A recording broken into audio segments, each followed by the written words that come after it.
ભારે વરસાદને પગલે શેત્રુંજીના 20 દરવાજા ખોલાયા. અમરેલીની ધાતરવડી નદીમાં ઘોડાપૂરની સ્થિતિ. અમદાવાદમાં ધુમ્મસભર્યું વાતાવરણ. જ્યારે 4 જિલ્લામાં છે ભારે વરસાદની આગાહી.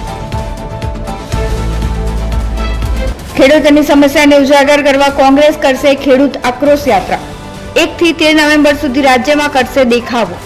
1 થી 5 નવેમ્બર સુધી કલેક્ટર મામલતદારોને અપાશે આવેદન. કચ્છના ધોળાવીરામાં અનુભવાયો ભૂકંપનો આંચકો. 2.5ની તીવ્રતાનો ભૂકંપનો આંચકો. ધોળાવીરાથી 22 કિલોમીટર દૂર નોંધાયું ભૂકંપનું કેન્દ્રબિંદુ. ગુજરાતમાં છેલ્લા 24 કલાકમાં રાજ્યના 141 તાલુકામાં વરસાદ ખાબક્યો. અમરેલીના રાજુલામાં સૌથી વધુ 3.46 ઇંચ વરસાદ. ખાંભામાં 2.99 ઇંચ, તળાજામાં 2.48 ઇંચ વરસાદ, જ્યારે 12 તાલુકામાં 1 ઇંચથી વધુ વરસાદ.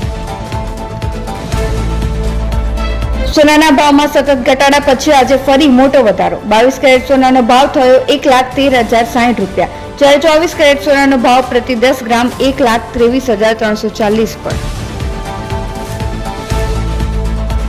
ડુપ્લિકેટ ચાવીથી ચોરી કરતો ચોર ઝડપાયો. ક્રાઇમ બ્રાન્ચે રીઢા આરોપી અંબાલાલ રાવળને ઝડપ્યો. આરોપી પાસેથી ચોરીના 32 વાહનો કરાયા રિકવર. અમદાવાદ અને ગાંધીનગરમાંથી કરતો હતો ચોરી.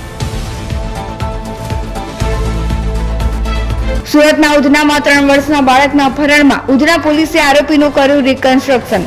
અપહરણ કેસમાં પોલીસે દાનિશ શેખની કરી ધરપકડ. પોલીસે આરોપીને ઘટના સ્થળે લઈ જઈ કર્યું રિકન્સ્ટ્રક્શન.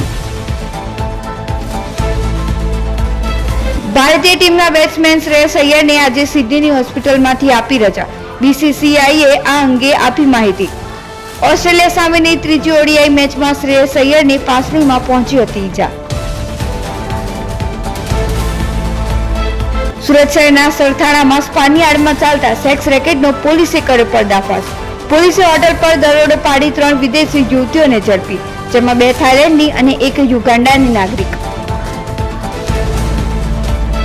સ્વતંત્ર ભારતના ઇતિહાસમાં પ્રથમ વખત જાતિ આધારિત વસ્તી ગણતરી થશે શરૂ. વસ્તી ગણતરીનો પહેલો તબક્કો આજે 1 નવેમ્બરથી શરૂ. અલગ અલગ તબક્કામાં કરાશે વસ્તી ગણતરી.